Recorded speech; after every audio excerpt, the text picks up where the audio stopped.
A new national poll shows that a majority of Americans want our leaders to do more to stop mass shootings. 62% say they do not think the president is doing enough. That number soars to 77% when it comes to Congress. So what will lawmakers do now after the Florida massacre? Let's discuss with two former U.S. representatives from the Republican Party. We have David Jolly and CNN political commentator Jack Kingston. It's great to have both of you. You're both Republicans, and now you can speak freely because you are out of Congress. Jack, I want to start with something that you tweeted because I don't understand it. So let me read to everyone what you tweeted on Sunday night about this. You said, "Oh, really? Students are planning a nationwide rally, not left-wing gun control activists using 17-year-old kids in the wake of a horrible tragedy. Hashtag Soros, hashtag resistance, hashtag Antifa, hashtag DNC."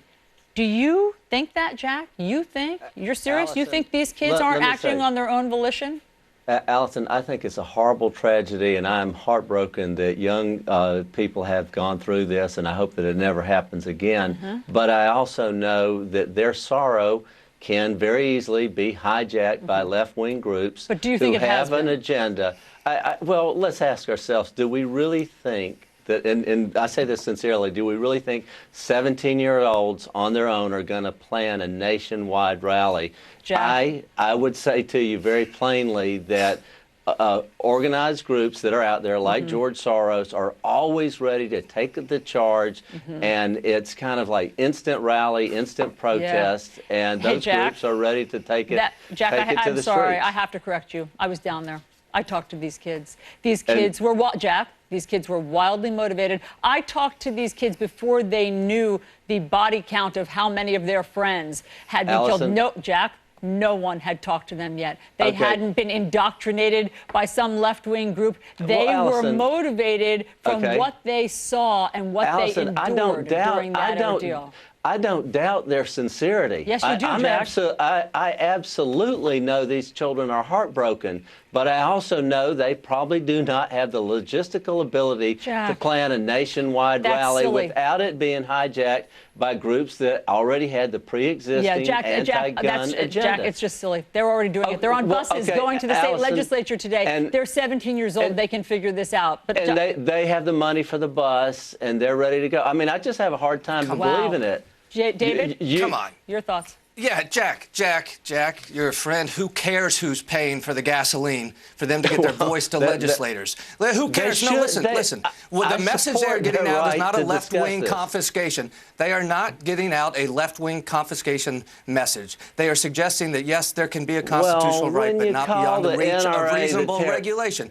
Jack, listen. Hold on. Jack, let David talk. Hold on, Jack. Let David. Go ahead, David. Make your point. Here's the point. Here's what the American people are crying out for leadership on. They want universal and comprehensive background checks. They want it to be as difficult to get an assault weapon as it is to get a security clearance in this White House. And they want to see dramatic enforcement of the laws on the books. You don't get to choose which one of those three will stop gun violence. It's going to take all of them. Let's put on Hollywood gratuitous violence and bloodshed, which these kids have been inundated with all their life. Let's put on mental health, which if you look at the background of most of these people who have perpetrated this, there have been all kinds of red flags. In this case, 36 house calls to the house by the local police. Yes, and 2 tips to the FBI, and they ignored it. And by the way, he could still legally buy a gun. An AR-15. Why not deal with that? And well, let me give you a statistic that's going to challenge you. But from 1991 to 2014, 160 million guns were purchased by America. Now, that's an appalling figure for many people, 160 million guns. Yep, got it. And during that period of time, violent crime in America went down 52%, and the murder rate went down 54%. Jack, let me ask you this. I hear your statistics. That's an important statistic for those who... Why, when it comes to gun violence, do you want to talk about everything except guns? I'm willing to talk about guns, but I also want to have facts. When people say an AR-15 is an assault rifle, which it isn't, when one of the students... Hold on. What do you mean? Why are you protecting the AR-15? And how do you define that? Assault rifle is where you pull the trigger and you have multiple rounds. No, that's an automatic weapon. That's an automatic weapon. An assault, what people call an assault rifle is that it's a weapon of war. soldiers well, use let's it. talk It's about a weapon it. of war. Let's Jack, talk about it as a weapon of war. David, do you deer hunt? David, are you I a don't, hunter? No. Okay. Well, if you deer I come from a hunted, family of hunters. I respect hunting. listen. Well, let me say here's this. The issue. I deer hunt. The caliber of an AR-15 isn't heavy enough for a deer. You use a 25 But it is to kill 17 people in Florida, Jack. It is to kill 17 young people in Florida. Listen, Jack. this is a horrible tragedy. I'm all on board. I don't have any fear putting the gun discussion on the table. I don't have a fear of that. You seem to be diverting from it. You don't like it. Well, I mean, how do you account for that statistic? Okay, let's talk about that statistic that I just said. The fact that gun purchases went to an all-time high and crime went down. Let's talk Tell about me how they square up. I'll tell you right now, Jack. Let's talk about mass shootings. You know that we have more of them in this country than any other civilized country. That's what happens. School shootings with these AR-15s. That's their gun of choice. You've had them in Belgium. You've had them in France. You've had them in other. Here's the thing. Wait a minute, Allison. Jack, you can't. Every time I say a stat, you can't say, "Oh, come on, Jack." Because you know that when they changed, they had a massive mass shooting in Australia, and when they changed the nationwide gun laws, they haven't had one since. Go ahead, David. Yeah, look, let's bring this home. Jack, I respect the statistics. I respect the ideological conviction for what it is. Listen to me. Listen to me. You give that speech. No, listen. Jack, listen. Address the statistics. For a second. Go ahead, David. No, I want to ask you to address something. I want you to give that speech to the families that survived Parkland. If you can give that speech, then that says it comes from conviction, David, not influence. And here's what we need to talk about. When you say health care, when you say school safety, what Republicans are refusing to talk about is the intersection of health care with gun purchases. It's not enough to say we need better mental health. We need to say, what is the intersection of mental health and gun purchases? You know what, David? What is the intersection of school safety and guns? You don't get to just talk about the first two and not the last one. That's absolutely wrong. NRA, the terrorist group, as we're hearing, not just from these students, and you know what, Allison? I give that student who's upset the right to say that. Thank you. It's irresponsible for an adult to say it, but if NRA has spent thousands of dollars on gun safety and gun training. My children have gone through Eddie Eagle. And by the way, I'm not a member of the NRA. Why not, if you like it so much?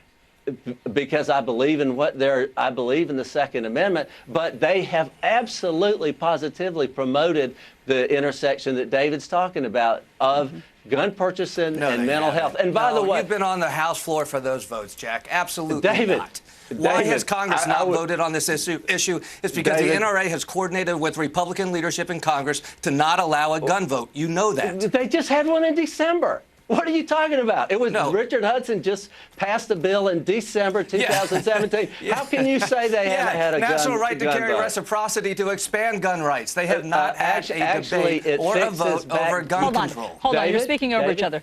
It fixed background checks, and it is the bipartisan bill that Pat Murphy, who is a very, very pro-gun control senator, and John Cornyn, who is a Second Amendment senator, are taken up in the Senate. So, Jack, just one second. To dismiss that is ridiculous. Listen, after Las Vegas, after the hideous carnage there, it seemed that the simplest thing in the world would be to ban bump stocks from being purchased on the internet. We didn't even know what bump stocks were. They turned your semi-automatic into an automatic for even more carnage. And they couldn't do it, Jack. It was in the Hudson bill in December. They couldn't do it. They couldn't ban it. The Hudson now they're bill taking it up because of this. In December, the Hudson bill addressed bump stocks. And? It is in front of the U.S. Senate right now. Why haven't they voted on it? I'm not a U.S. senator. Listen, one thing David and I would always agree with you on, Allison, is that the U.S. Senate can drive you crazy as a House member. But let me say this. I absolutely respect the right to put gun under scrutiny. For example, you can't buy a handgun if you're under 21, but you can buy a rifle. You know what? Put that on the table, and let's put mental health on the table, and let's also talk about cultural changes. Okay. For example, let me raise the hair on somebody's head right now. I heard a thoughtful discussion about school prayer and morality back in the public discussion, and nobody from the left is going to, school prayer, that's hardly a part of the problem. But you know what? What if it is? Well, Jack, I hear you. Listen, okay, I got it. You want the whole thing on the table.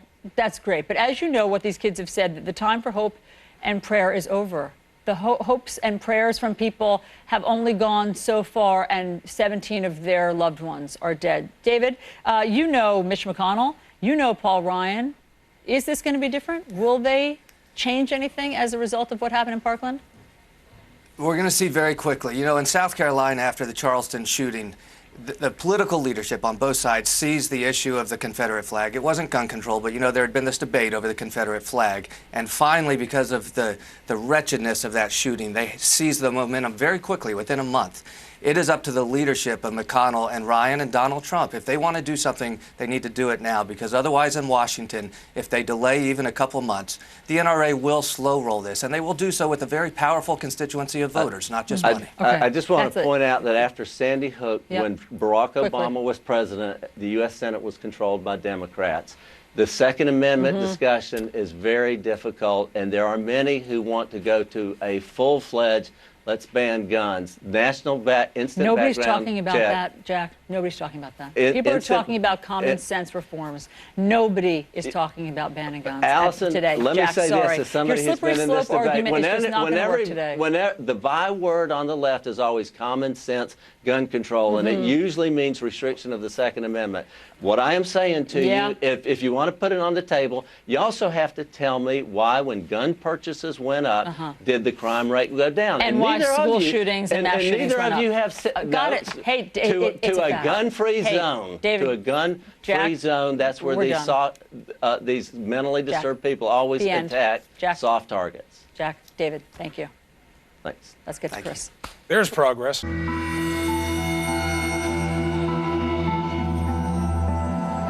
In the wake of the Florida high school massacre, the victims, the teenaged students, are demanding that Congress and the president take some action to stop these mass shootings. But earlier on our show, former Republican Congressman Jack Kingston questioned who is behind these students and their actions.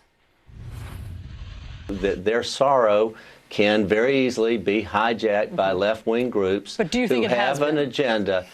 Well, let's ask ourselves, do we really think that, and I say this sincerely, do we really think 17-year-olds on their own are going to plan a nationwide rally? Jack. I would say to you very plainly that organized groups that are out there, like George Soros, are always ready to take the charge, and it's kind of like instant rally, instant protest, and those groups are ready to take it, Jack, I'm sorry, I have to correct you. I was down there. I talked to these kids. These kids were, Jack, these kids were wildly motivated. All right, joining us now to talk about this and so much more are two shooting survivors. We have Delaney Tarr here with us, and Brandon Abzug, along with Brandon's father, Mark Abzug. And I want to start with you guys, Mark and Brandon, because I know that you were listening to former Congressman Jack Kingston there, suggesting that somehow, I guess, you've been co-opted, you've been brainwashed, I guess, by left-wing activists. What's your response? Not a chance. These students are motivated. These students are intelligent. The only motivation they have is making change. They haven't been contacted by any operatives. They are doing this on their own with the support of their families and the people that love them. Brandon, what's it like when you hear people say, you guys don't know what you're doing, you must be having help from somebody else? I think it's very despicable that he would even have the audacity to say that. Young people all across this country and over the world should feel that they have the power to make things right. And especially in the wake of a tragedy, we really show who we truly are. So to say that just because we're young, we can't make a difference is not right, and he should apologize for that. Delaney, have you been hearing this? Absolutely. I think with any movement, there comes this amount of hating and trolling and people telling you that you're just a little kid, you don't know what you're talking about, or you're a puppet. But ultimately, we have to move past all of that, because the amount of support that we're getting is so overwhelming compared to everything else. That's really good to hear. Brandon, what are you all planning to do? Tell us about how you're going to go to the Florida State House and take your message directly to lawmakers. So I was actually there yesterday, and I lobbied for 8 hours, minus the 30 minutes I took to have lunch. And basically, I came up with a 3-point plan to tell Congressman, and basically I spoke to Representative Smith, Representative Oliva, and I told them my plan. First, gun control. Support Representative Smith's plan to ban assault weapons. We do not need these weapons. These are weapons meant for killing and attacking people, not for defense. The Second Amendment is the only thing that opposes it, and it's a good amendment. However, we don't need to have these things. We already have limitations, such as the age to buy guns and things like that. So by having, and we already have machine guns banned and things like that. Yeah. So why can't we ban these weapons of mass destruction and murder in order to save lives? So that was the first thing. The second thing is I propose that the government of each state has a federal or has a state agency that they could work to interact with the FBI and local law enforcement, because in our instance in Parkland, the sheriff's office was not in cooperation with the FBI. Yes. And they both had a lot of hints dropped based on the shooter. Let me stop you right there. Yes, absolutely. I'm stopping you there to make that point a little bit further.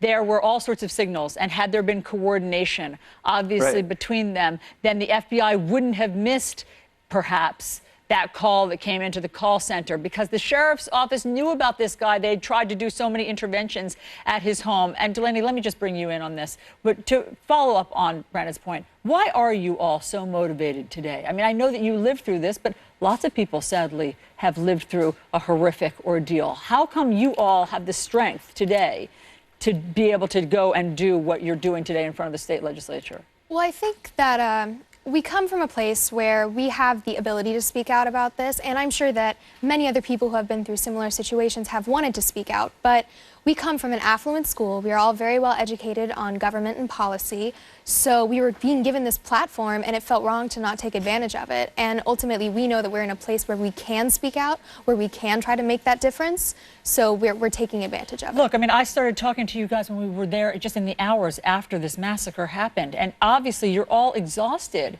but you haven't taken your foot off the gas. How are you coping with all of this? I think that doing all of these media circuits and trying to organize the march and organizing the movement in general, I do believe that it is a way of coping. It is a way of us realizing that the only way that we're going to heal, the only way that we're going to feel better is knowing that other people won't have to go through what we go through. Because ultimately, though our innocence has been taken from us, other people still can be protected. And I do want to talk about your innocence being taken away from you in a second. But Brandon, tell us how it's working. I mean, look, you heard Jack Kingston there, the congressman, say that basically he didn't think you all could organize on your own. So how are you getting these buses to go to the state capitol? How are you all getting your message out so effectively and forcefully? Well, before I answer that, I'd like to just finish the tell us your 3 third points. point. So just to go back on the second point, so that intermediate area, the agency can really be useful because it could interlock the federal government, state government, and local government, so they're all in cooperation. So valuable, and yes. Yes, and then the third point is having counselors. So if we have the, like let's say, licensed psychologists at schools, right now we have guidance counselors whose main job is to make sure that we graduate and that we're prepared for college. But if we have these people that are licensed and are willing to meet with students, see how they are, there's a lot of pressure on students. So maybe that could boost the morale of students so that people that are young don't grow up into being so hateful of the world. I think that's great. Listen, this kid, this killer, he had a lot of intervention. People did flag him. They did know that he was a ticking time bomb of some kind. He was expelled from school because he had been so disruptive and there had been violent outbursts in the past. So before it gets to that point, having school counselors, yes, absolutely, whatever it takes to be able to flag any sort of mental health issue that's cropping up. But Brandon, back to my question, how are you all able to do this? I mean, you guys have just lived through an ordeal. How are you finding the strength to organize and be able to get your message out? I think, as Delaney said so beautifully, this is our way to make a difference. We want to honor those that passed, unfortunately, on last Wednesday, on Valentine's Day, and by speaking out against gun violence and, advocating for gun control, that is our way of honoring them, and so that this doesn't have to happen to anyone else. Yeah. Delaney, you just wrote a piece for Teen Vogue about the loss of innocence. loss of innocence. You know, you all had to grow up overnight because you had to see something so unthinkable and so horrible. I'm reminded of the expression after John Kennedy was assassinated, where Mary McGrory, a famous journalist, said, "We'll never be young again." How do you feel about that? I do think that there's a certain truth in that statement, because even though we are still teenagers, Brandon and I are seniors in high school, we've lost this part of us that we're never going to be able to regain. Right now, our lives are so distinctly professional and so distinctly mature that there is no going back from it. There is no going back from being so outspoken on Twitter, from organizing meets with the legislators in Tallahassee, because even if and when we solve this and this all passes, there's no going back. There's no going back to the way things were before. That has been taken from us, so all we can do now is just keep moving forward and grow into these people that we have determined to be. All of you, the 3,000 kids who go to that high school, all of your lives are altered. You don't have to have known somebody, though everybody did. All of your lives are forever altered, and we really appreciate your strength, and we really appreciate you both being here and speaking out about this. Brandon Abzug, Mark, Mr. Abzug, thank you, and Delaney, thank you. We'll check back in with you. Thank you. Thank you. You're welcome. Tomorrow night, CNN hosts a live town hall with some of these students and their parents from Parkland.